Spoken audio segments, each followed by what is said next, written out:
오늘은 하나님의 임재 시리즈 개인의 감동과 성령의 인도하심의 차이라는 제목으로 여러분하고 말씀을 나누겠습니다.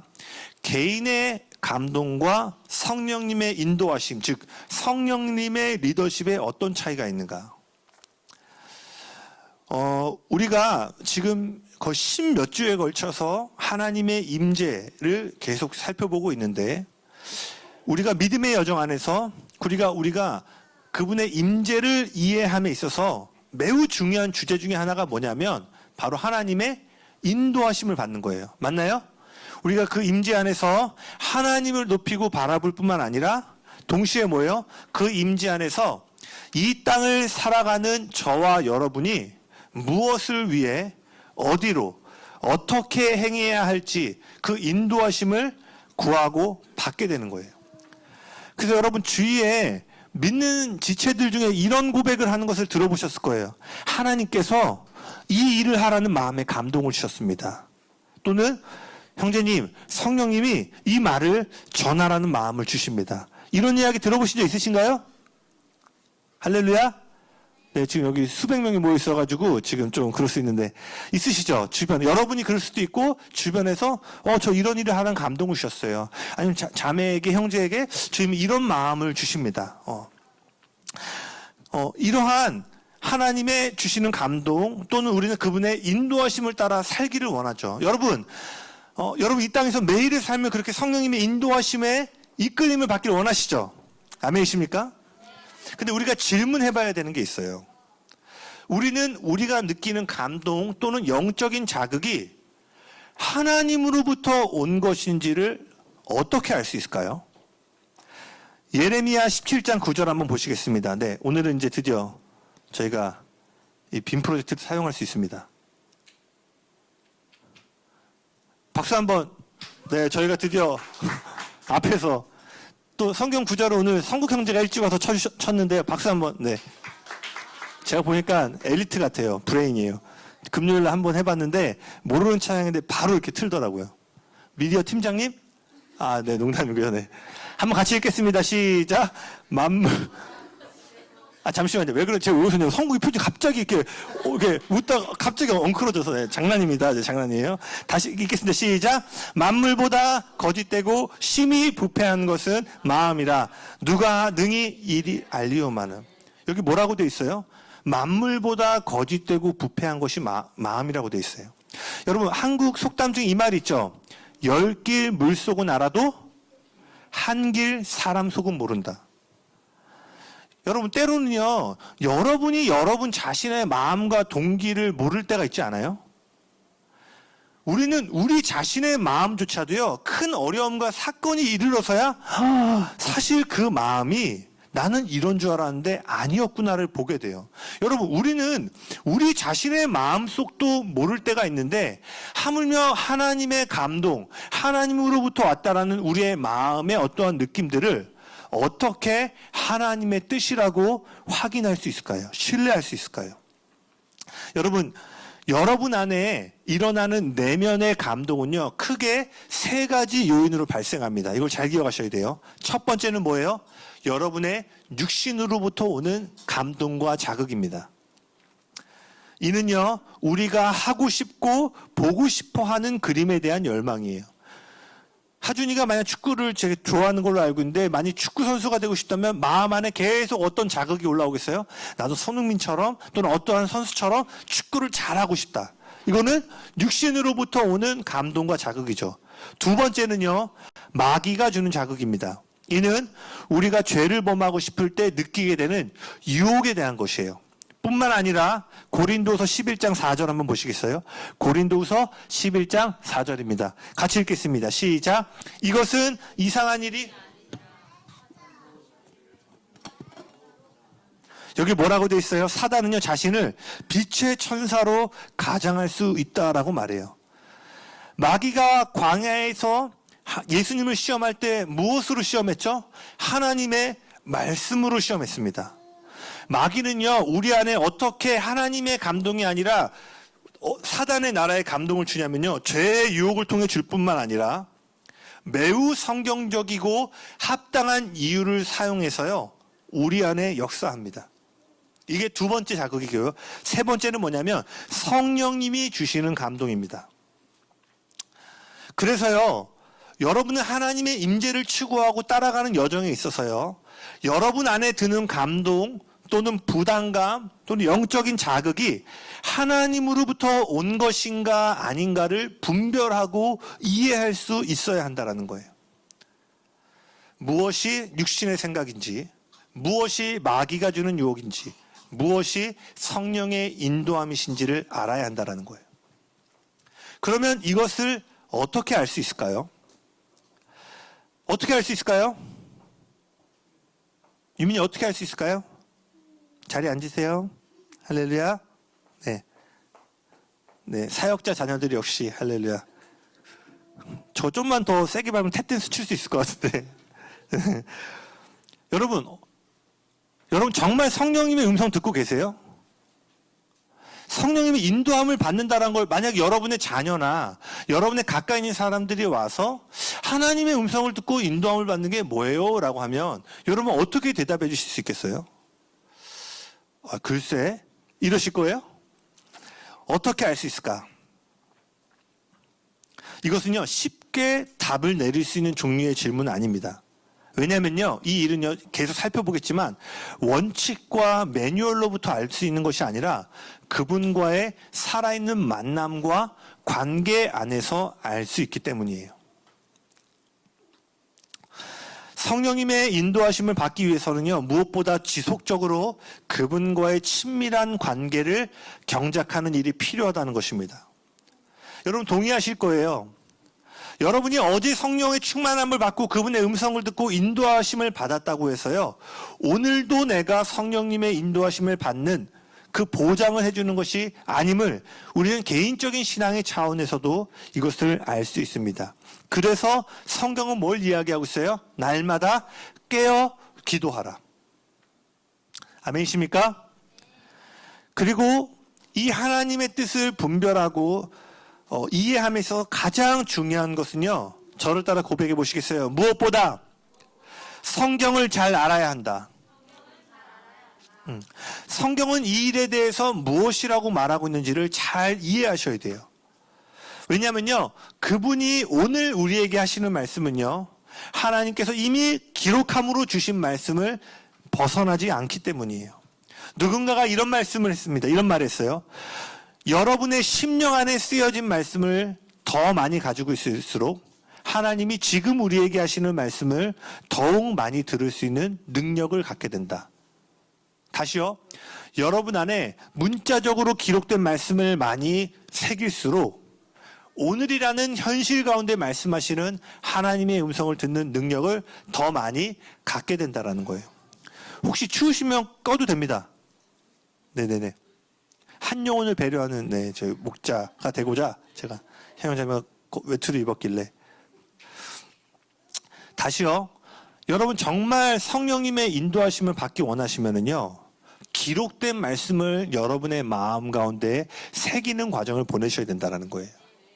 그래서 이 하나님의 기록된 말씀이 새겨지지 않으면요, 죄송합니다. 여러분 5년 뒤에도 하나님 음성을 어떻게 듣는 거예요? 말하면 여러분 대답 잘 못할 거예요. 우리가 하나님의 음성을 듣지 못할 때 기대할 수 있는 건 뭔지 아세요? 오직 한 가지예요. 내가 이리 가든 저리 가든 끝까지 나를 돌보시는 하나님의 은혜밖에 기대하지 못합니다. 그럼 어떻게 돼요? 산을 옮기는 믿음의 영역까지는 가지 못하게 된다는 거예요. 여러분 생각해 보세요. 주님은 산을 옮기는 믿음. 예를 들어서 우리로 하여금 정말 좋은 집에 살 수 있도록 하나님이 모든 것을 허락했는데 우리가 하나님의 음성을 듣지 못한다는 건 뭐예요? 그 집에 소유권이 넘어왔음에도 불구하고 여전히 원룸에 사는 거야. 원룸에서도 살 수 있죠. 네, 저도 수년을 살았는데. 근데 뭐예요? 더 좋고 놀라운 것들이 예비되어 있음에도 불구하고 그저 근근히 살아가는 것에 안주하게 되고 만족하게 된다는 거예요. 여러분, 때를 정하고 시기를 정하여 장소를 정하여 하나님의 말씀을 날마다 묵상하는 우리 모두가 되길 원합니다. 생명의 삶 빠지지 않고 꾸준히 하는 우리 모두가 되길 원합니다. 아멘. 그렇다면 좀 더 살펴봅시다. 그분의 인도하심에 대한 분별. 예수님의 제자 중에 가장 열정적으로 주님을 따른 사람이 누구일까요? 예, 맞죠. 아마 우리 모두는 단연 베드로를 꼽을 거예요. 왜냐? 모든 에피소드를 보면 베드로가 가장 열정적으로 모든 일에 앞장을 씁니다. 그리고 요한복음 13장을 보면은요, 예수님께서 십자가에 달리시기 전에 제자들과 마지막으로 식사를 하는 장면이 나와요. 레오나르도 다빈치도 이것을 최후의 만찬이라는 작품으로 이렇게 아주 유명한 그림을 남긴 적이 있죠. 예수님은 이 자리에서 식사를 하시면서 자신의 죽음에 대해서 말씀하십니다. 그러면서 이 죽음을 위해 내가 잡혀갈 때 너희 모든 이들이 나를 버리고 도망갈 것이다 라고 얘기를 해요. 근데 이때 역시 베드로 형님이 뭐라고 하죠? 아주 교만한 말을 해요. 주님, 저 녀석들은 철이는 도망가도요, 저는 절대 안 도망가요. 제 몸이 저 자식이 제일 먼저 도망갈 텐데 저는 끝까지 안 도망갈 거예요. 베드로가 이런 식으로 얘기를 한 거예요. 그러니까 예수님이 뭐예요? 아니다. 네가 닭이 울기 전에 3번 나를 부인할 것이다. 그러니까 베드로가 뭐라고 하냐? 주님 무슨 소리시냐고. 나는 내 생명을 잃을지라도 주님이 가시는 곳 어디든지 따라가겠습니다 라고 말해요. 그리고 우리가 잘 아는 것처럼 베드로는 예수님이 십자가에 달리는 그 새벽, 닭이 울기 전에 3번 주님을 부인하였죠. 베드로 안에 최후의 만찬 가운데 뭔가 감동이 올라온 거예요. 어떤 영적인 부담감이 올라와서 뭐라고 고백한 거예요? 나는 주님을 끝까지 따르겠습니다. 저는 그 고백이 물론 우리가 베드로를 이렇게 보는 모습들이 있지만 저는 진실된 베드로의 마음이었다고 생각해요. 왜냐? 이후에 정말 베드로는 십자가에 거꾸로 달려 죽기까지 주님을 따라갔기 때문이에요. 그러나 그 고백에는요, 육신으로부터 오는 자기의가 강하게 배어 있었어요. 그 결과 압박과 두려움의 순간이 밀려오니까 어떻게 해요?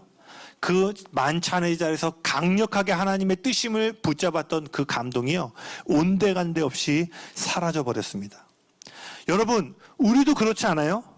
강력한 메시지를 듣거나 놀라운 임재와 영광의 찬양 가운데 하나님을 향한 뜨거운 마음을 느끼게 됩니다. 오늘 찬양 가운데 주님을 향한 뜨거운 마음을 느끼셨죠? 아멘. 그럼 어때요? 우리가 그 예배 가운데 우리도 주님, 저도 주님을 위해 살겠습니다. 주님 신실하십니다. 그 주님께 나의 전부를 드립니다. 어떤 이러한 고백들을 하게 돼요. 그런데 그 열정이 식으면요, 우리도 베드로와 별반 다르지 않은 경험을 하게 될 때가 있다라는 거예요. 또 한 인물을 보기 원하는데요, 모세를 보기 원합니다. 사도행전 7장 23절 한번 보시겠어요? 사도행전 7장 23절 같이 읽겠습니다. 시작. 나이가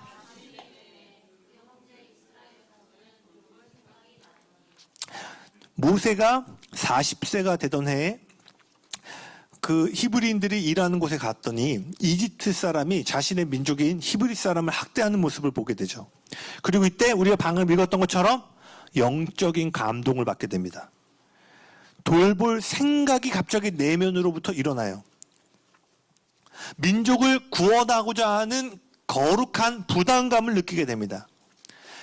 모세를 다룰 때 한번 나눈 적이 있지만요, 모세는요, 태어난 지 얼마 안 돼서 그 바로의 딸 밑에서, 즉 평생을 그냥 이집트 안에서 자라났죠.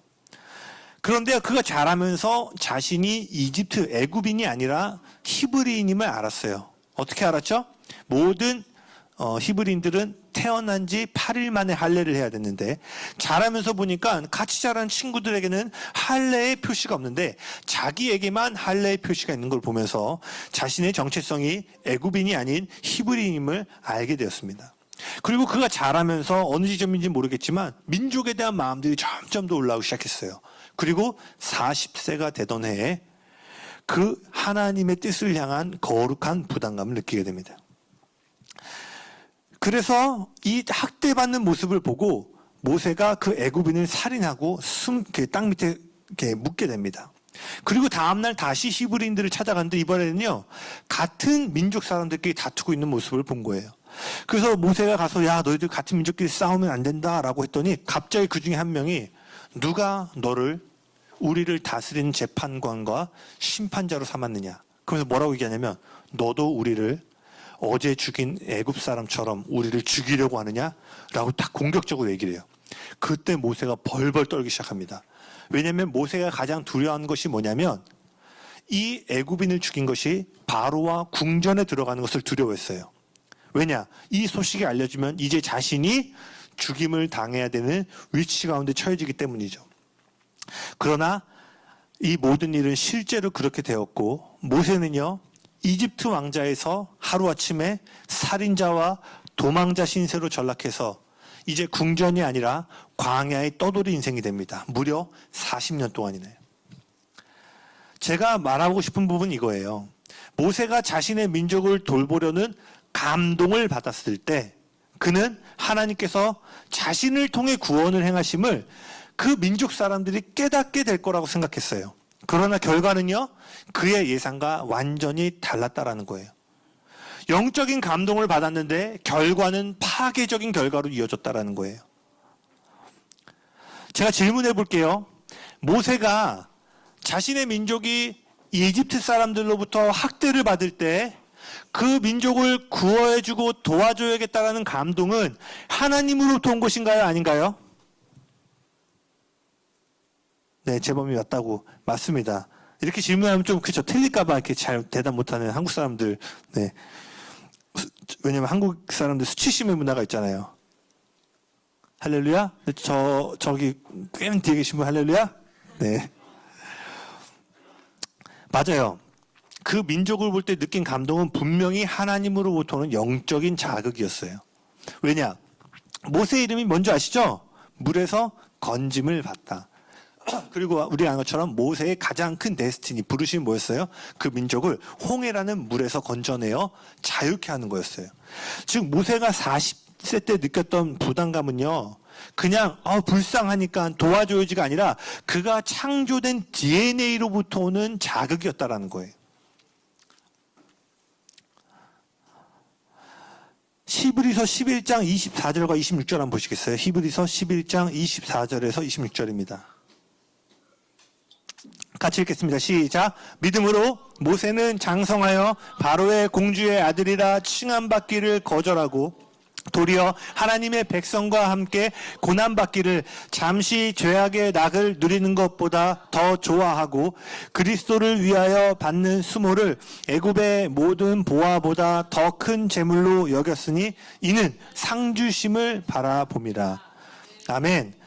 창조된 목적으로부터 오는 자극을 느꼈고요. 자극을 느꼈을 뿐만 아니라 이 감동의 순종함에 있어서 뭐라고 되어 있어요? 자신이 왕자로서 누렸던 모든 것을 잃어버린다 할지라도 그 뜻을 살고자 하는 희생적이고 헌신적인 마음을 품고 있었다라는 거예요. 그런데 결과는 어떻게 됐다고요? 기대한 것과 다른 정반대의 모습이 되었다라는 거예요. 왜 그렇죠? 올바른 감동, 거룩한 동기를 갖고 있었지만 모세의 문제는 성령님의 인도하심이 아닌 자신의 육체적인 방법을 의존하는 데 있었다라는 거예요. 이것은 마치요, 달리기 출발선에 대기하고 있다가 출발 총성이 울리기 전에 먼저 움직이는 부정 출발의 모습과도 같은 거예요. 자, 트랙이 있으면 어떻게 돼요? 이미 올바른 위치에 있는 거고, 트랙에 있는 사람은 어딜 보겠어요? 당연히 내가 가야 될 올바른 방향을 직시하고 있겠죠. 우리가 그런데 아무리 올바른 위치와 바른 방향성을 갖고 있다 할지라도요, 성령님의 총성이 울리기 전에 출발하기 시작한다면요, 그 모든 올바른 방향과 위치는 목적을 잃어버리게 된다는 거예요. 모세는 또한 이집트의 왕자로 자라며 당대의 가장 뛰어난 교육을 받으며 최고급 학문을 통달했어요. 그래서 성경은 뭐라고 되어 있냐면 그가 하는 말과 행동에 능력이 있었다라고 얘기합니다.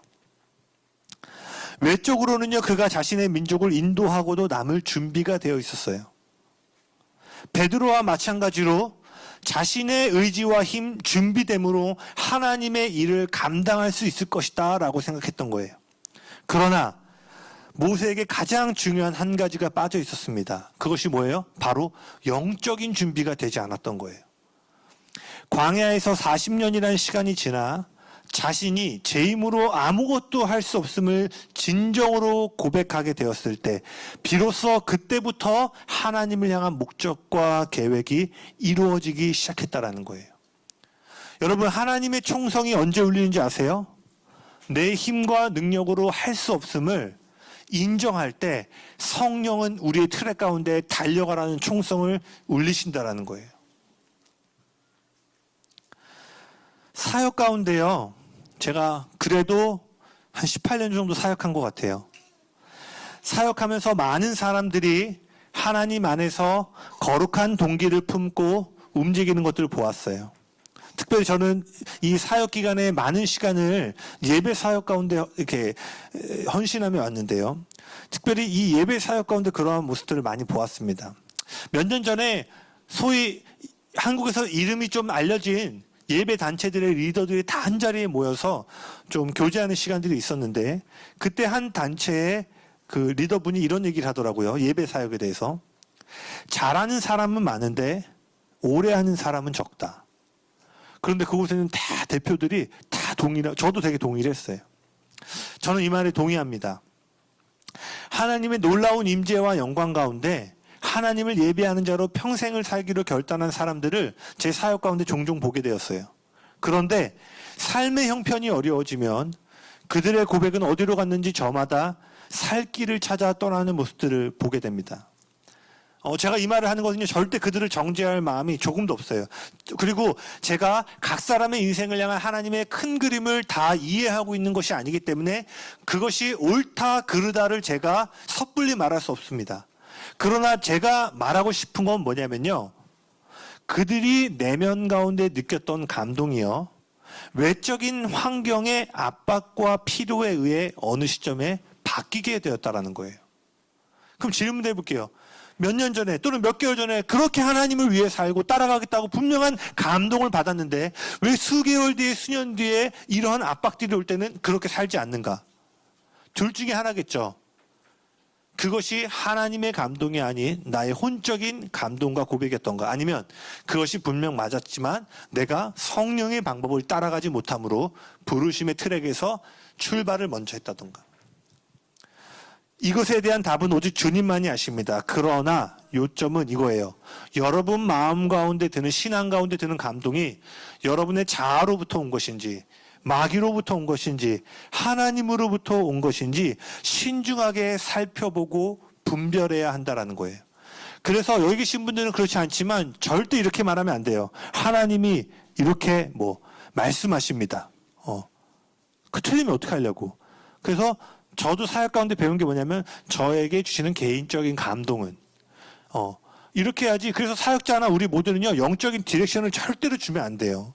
근데 가끔 사역자 아니더라도 기도해주면 막 대언하듯이, 물론 하나님의 특별한 감동 가운데 믿음으로 대언할 수 있습니다. 그러나 이것들에 대해서 우리가 이러한 준비가 안 돼 있으면 내 육적인 생각을 통해서 사람을 묶거나 맬 수 있다라는 거예요. 여러분, 이것들이 우리 안에 분별돼야 됩니다. 그리고 이것을 분별하기 위해서 여러분은 무엇보다 성령님의 리더십이 무엇인지를 이해하셔야 돼요. 아멘? 그럼 이제 이 분별을 가져온 성령님의 리더십이 무엇인지, 여러분 정말 오늘 말씀뿐만이 아니라 정말 하나님의 말씀을 잘 따라가 보세요. 제가 여기 계신 분들 한 분 한 분의 인생 여정을 지금 알잖아요. 여러분 정말 다음 시즌에 하나님의 인도하심을 필요로 하지 않으세요? 아멘, 아멘. 할래, 고마워요. 네. 정말 그렇지 않아요? 제법 필요하죠? 여기서 제일 젊어서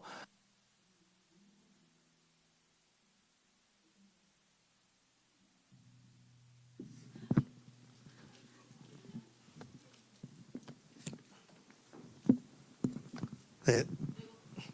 성령님이 재범한테 잔소리 그만하라고, 잘하고 있는데도 왜 그러냐고 마이크를 내리신 것 같습니다.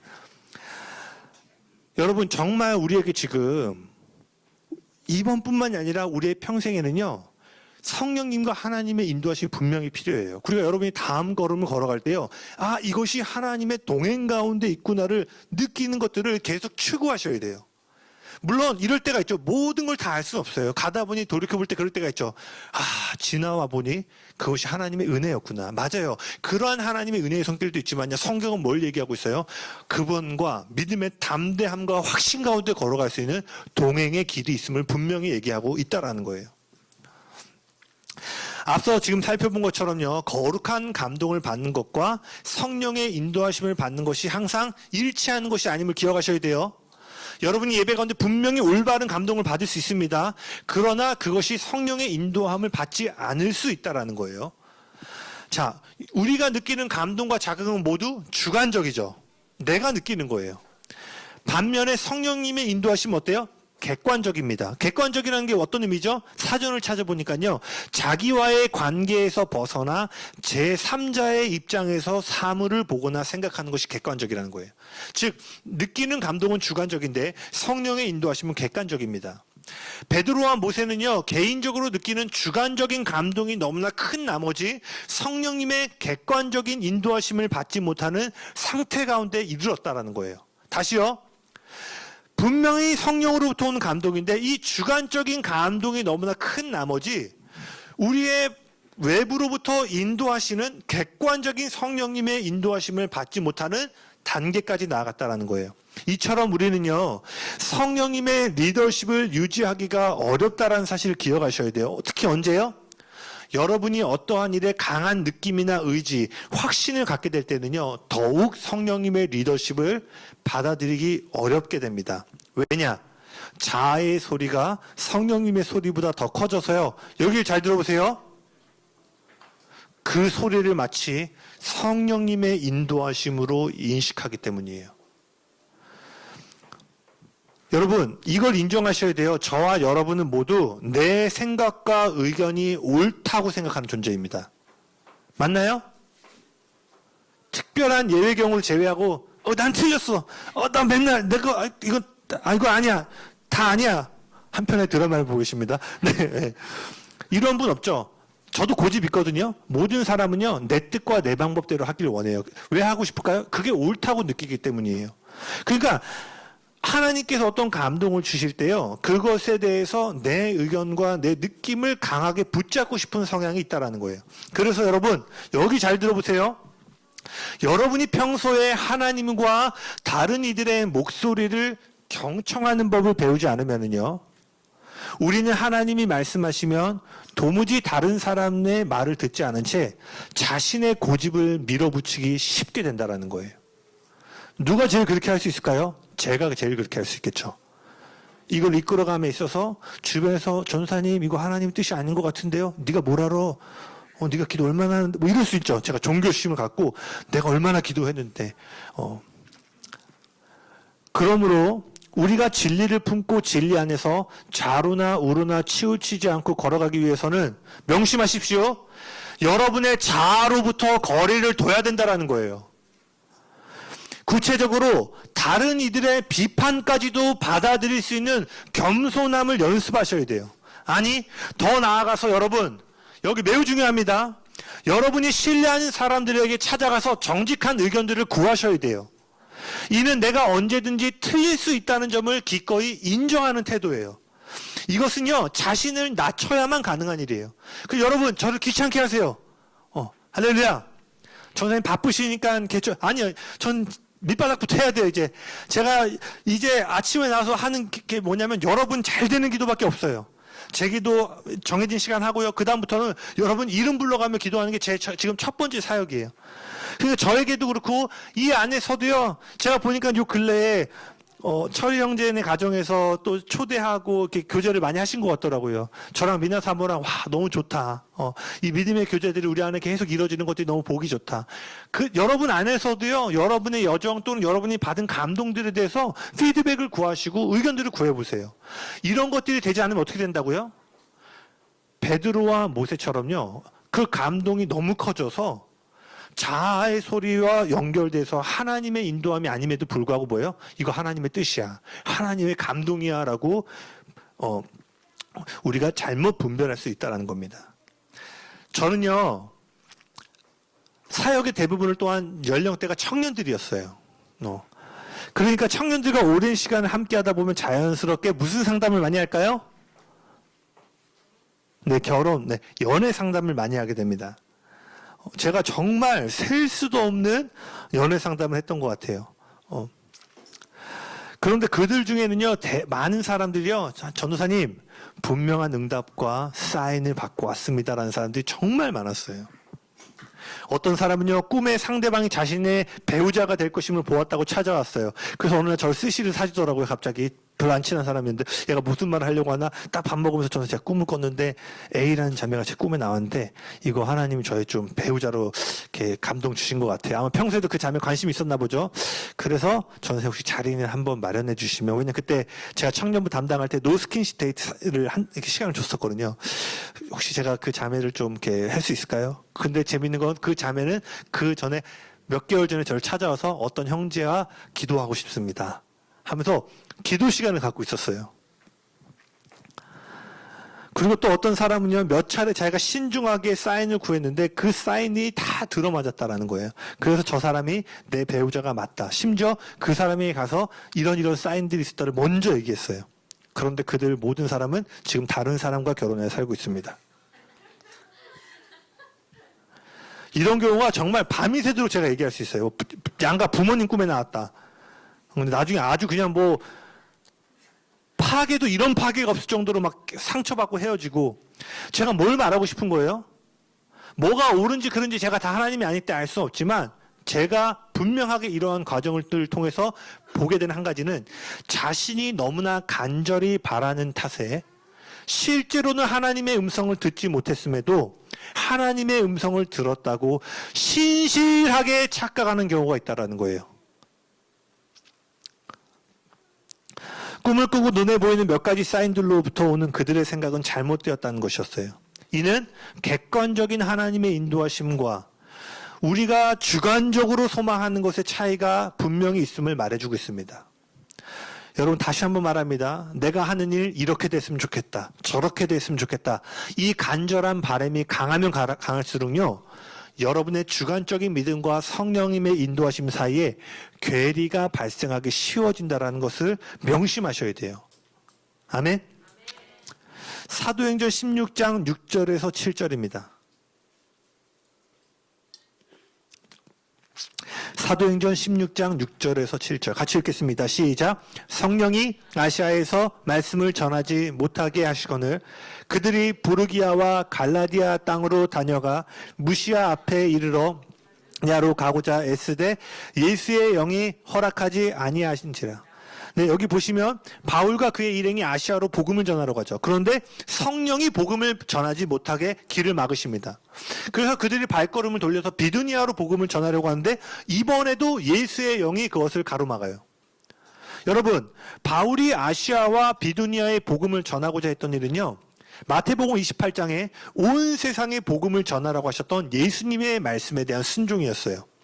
즉 아시아와 비두니아의 복음을 전하러 가는 그들의 동기와 사역은요 100% 성경적이고 올바랐습니다. 그러나 아시아와 비두니아로 가는 것은 하나님의 뜻이 아니었어요. 이걸 잘 기억하셔야 돼요. 100% 올바른 동기와 성경적인 기초를 갖고 있음에도 불구하고 우리는 하나님의 뜻과 다른 걸음을 갈 수 있다는 거예요.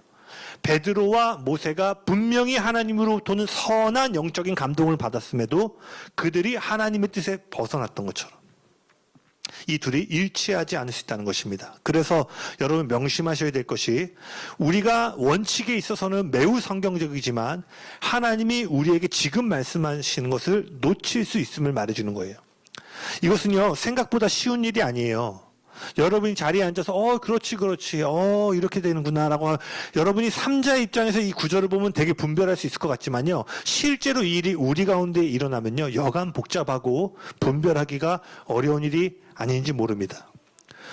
누가 봐도 하나님의 뜻이 아니면 분별이 쉽잖아요. 누가 봐도 죄고 이건 안 되는 거야. 그럼 당연히 이게 아니라 이게 하나님의 뜻이겠지. 그런데 너무나 성경적이고 너무나 합당한 영적인 말씀의 근거를 갖고 있을 때는 무엇이 하나님의 뜻인지 알기가 매우 어렵다라는 거예요. 저도 2018년에 여러 차례 얘기한 것 같은데, 내가 사역을 너무 외적인 사역 가운데 내면의 제 안에 무너진 거 압박들이 있어서 이 사역을 유지해야 되는가 멈춰야 되는가, 근데 너무 어렵더라고요. 안식에 대한 성경 말씀도 내가 알고 돌파해야 된다는 성경 구절도 내가 너무 잘 아는데 도무지 뭐가 하나님의 뜻인지를 모르겠어가지고 제가 그 기간에 7개월 동안 이 한 가지 주제를 놓고 기도했어요. 하나님, 제가 내년에 멈춰야 됩니까? 아니면 제가 지금 돌파해야 됩니까? 7개월 동안 기도했다고요.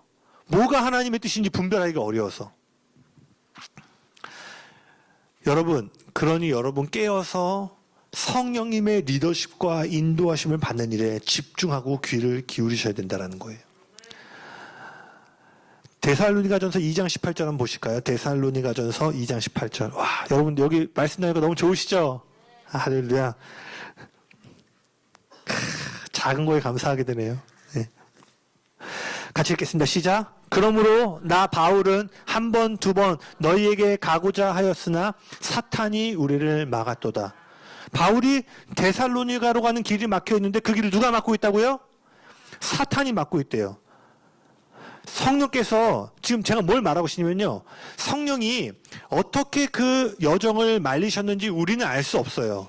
바울이 꿈과 환상으로 봤는지 4명 가운데 아시아와 비두니아로 가지 말라고 했는지 또는 가려고 했더니 재정이나 여러 가지 환경 여건이 안 돼서 길이 막힌 것을 성령님의 막으심으로 해석을 한 건지 우리는 알 수 없습니다. 어떠한 방식으로 성령님께서 바울과 그들의 일행을 인도하셨는지 알 수 없지만 분명히 우리가 알 수 있는 것은요. 바울은 무엇이 성령님이 막으시는 거고 무엇이 사탄이 막은가를 분명하게 인식할 수 있었다라는 거예요. 창세기 22장을 보면요. 하나님께서 아브라함에게 독자 이삭을 제물로 바치라는 말씀이 나옵니다. 아브라함은 하나님의 말씀에 순종했죠. 그래서 아브라함이 모리아 산 위에서 제단 위에 이삭을 올려놓고 칼을 들어 이삭을 죽이려고 할 때 하늘로부터 한 음성이 들렸죠. 멈추어라. 네가 이제서야 나를 경외하는 줄을 알았다. 하면서 하나님이 그 이삭을 죽이려고 하는 아브라함을 멈추게 만듭니다. 아브라함이 이삭을 죽이려고 했던 것은요. 산 아래에서 들은 임의하신 말씀 때문이었어요. 그러나 이삭을 죽이지 말라는 음성은 하나님이 지금 하시는 말씀입니다. 하나님은요, 아브라함은요, 산 밑에서부터 분명한 영적인 자극과 감동을 따라서 산을 올라갔어요. 그런데 산 위에서는요, 지금 보통 헌신이 아니잖아요. 아들을 죽이는 헌신이면 그가 어마어마한 결단을 하고 지금 산을 올라오고 있는데 그 산 위에서는요, 자신으로 하여금 비장한 결단과 헌신을 하게 만든 하나님의 음성과 정반대의 소리가 들려온 거예요. 아브라함은 산 아래에서 받은 감동을 고집하느라 산 위에서 일하시는 하나님의 역사를 거절하지 않았습니다. 그는 올바른 위치와 방향을 바라볼 뿐만 아니라 출발 신호가 들리기 전까지는 움직이지 않는 훈련이 되어 있었던 거예요. 여러분은 어떠세요? 지난 몇 주, 몇 개월 전에 혹시 하나님이 주시는 분명한 감동이 있습니까? 그 감동을 따라서 그냥 올라간 게 아니라 이삭을 바치는 것과 같이 헌신하고 희생하며 그 걸음을 따라왔어요. 그런데 그 산 정상에 올라왔을 때 그 감동과 정반대의 소리를 하실 때 여러분 순종하실 수 있겠어요?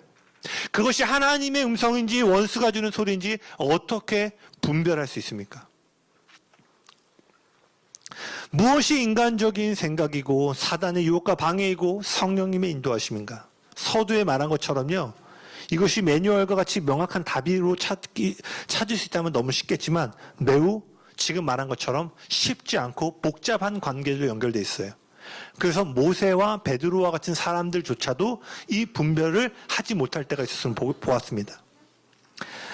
그래서 아까 말한 것처럼 우리가 발견하게 되는 것은 무엇이라고요? 그분의 리더십은, 그분의 뜻은 언제나 관계 안에서 들려지고 이해가 된다는 거예요.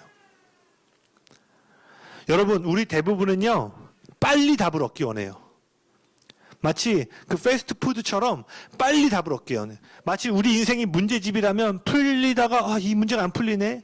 가정의 문제가 안 풀리네. 재정의 문제가 안 풀리네. 그러면 마치 그 문제집에 바로 뒷면을 피면 해답지를 찾을 수 있는 것, 보는 것처럼 빨리 우리 답을 찾기 원하죠. 그러나 오늘 성경이 말하고 있는 건 뭐예요? 하나님의 뜻은 그러한 방식으로 분별할 수 없다.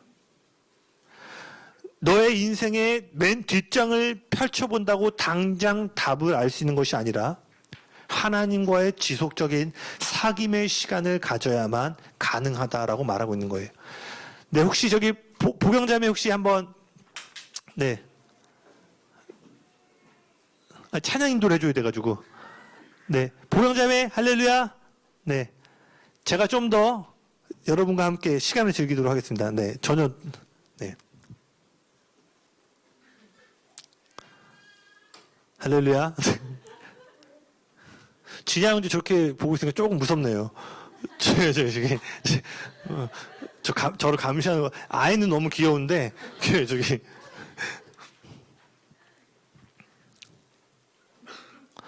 여러분, 이 교회가 이제 성령님의 인도하심을 받아야 돼요. 제가 금요일에 얘기한 것처럼요, 이 시대가 마지막을 향해 가까울수록 누가 승리하는 영적인 삶을 살 수 있냐면 성령이 교회들에게 하시는 음성. 성령의 동행하심과 음성을 듣느냐 못 듣느냐가요, 우리 신앙과 이 교회의 승패를 가로지르는 결정짓는 매우 중요한 요소가 된다는 거예요. 그래서 기회가 되면 성령님에 대해서도 좀 더 깊이 나누겠지만요, 여러분, 성령님과 어느 정도 단계까지 가셔야 되냐면, 한 유명한 책이 있어요. 성령님 안녕하세요 성령님. 여러분이 그 성령님과 어느 정도까지 가야 되냐면, 눈을 떴을 때 마치 아내와 어린 자녀가 옆에 있는 것처럼 성령이 눈을 떴을 때 안녕히 주무셨습니까 할 정도로 그분과의 가까운 관계 가운데 나아가셔야 된다는 거예요. 여러분, 성령님의 리더십을 받기 원하시죠? 그렇다면 구체적인 실천 사항입니다. 안말해도 아시죠? 꾸준한 성경 읽기밖에 없습니다. 왕도가 없어요. 지름길이 없어요. 지름길 알려드리고 싶은데 없어요. 막 설교자로서 여러 차례 얘기하면 유혹이 있어요. 막 더 다른 거 나누고 싶고 아니 여러분, 올해 큐티만 정착이 돼도 어마어마한 영적인 진보를 이루는 줄로 믿습니다. 아까 말한 것처럼 기록된 말씀이 쌓여야 지금 하시는 말씀에 민감해질 수 있어요. 성경 읽기를 안 하면서 성령님의 인도하심을 받는다? 제가 사역과 개인적인 경험에서 거의 불가능합니다. 다시요, 성경 안 읽으면 성령님의 인도하심을 받기 거의 불가능합니다. 그럼 뭐가 가능해요? 우리의 무지함 가운데서도 이끄시는 성령님. 우린 단지 무지함 가운데 인도하심을 받는 것이 아니라 확신과 믿음 가운데 나아가는 우리 모두가 되길 원합니다. 매일 큐티하고 말씀 보는 우리 리플렉트 교인들 될지어다. 두 번째, 기도와 예배를 위한 시간과 장소를 정하세요. 여러분 정하셨어요? 언제까지 얘기하면 우리가 정할 수 있을까요? 할렐루야. 다 정하셨죠? 이것들을 이제 처소가 생긴 것과 결합을 한다면, 네, 제가 최근에 인터넷과 전화를 결합하려고 했는데 뭐가 어렵다 그러면은 헬스장 가듯이 공부방 가시는 분 없고, 어디 가듯이 교회의 시간과 장소를 정해서 오셔서 기도와 말씀 보는 것도 매우 중요한 한 가지 방법이 될 수 있을 것 같아요. 그리고 우리가 금요일날 좀 선포했는데, 올해가 갈 때까지 5분 동안 큰 소리로 선포 기도하기. 할렐루야. 요건 제가 조금 더 빠른 시간 안에 좀 여러분 도와드리도록 좀 고안을 해볼게요. 아마 선포 기도를 원래 하셨던 분은 이 5분 선포 기도가 어렵지 않을 수 있는데, 이 선포 기도를 안 하셨던 분들은 5분을 큰 소리로 외쳐 기도하는 게 조금 어려울 수 있을 거예요. 그래서 제가 요거는 빠른 시일 안에 뭐를 좀 만들던가 해가지고 좀 도움을 드리도록 하겠습니다. 그리고 세 번째는 뭐냐면요, 영적인 조언을 해줄 수 있는 사람들을 찾아가 여러분의 여정을 나누고 기도를 요청하세요. 이건 저에게만 해당되는 것이 아니라 여러분, 이제 우리 교회 안에 만나게 하신 동역자들, 우리 형제 자매들과 여러분의 여정을 나누고 조언을 구하셔야 돼요. 네, 네. 왜죠? 우리가 이러한 듣는 마음들을 연습해 두지 않으면 자아의 소리를 하나님의 뜻으로 오해할 수 있기 때문이라는 거예요. 그래서 여러분, 저에게 기도 제목 생길 때마다 보내주세요. 제가 기도하고 또 주시는 마음들이 있다면 여러분에게 나누겠습니다. 그렇게 할 때 우리는 성령님, 바람과 같은 성령님, 어디로부터 불어 어디로 가는지 모르는 그 성령님의 이끄심을 따라, 이제 바람은 어떻게 되죠? 바람이 가다가 건물이 있으면 멈추나요? 바람은 어떻게 돼요? 그 건물을 피해서 모양대로 흘러가게 돼요. 바람과 같은 성령님의 인도하심을 따라가잖아요. 우리 앞에 어떠한 장애물과 압박이 온다 할지라도요, 성령님과 함께 다음 여정들을 계속 걸어가게 된다는 거예요. 할렐루야.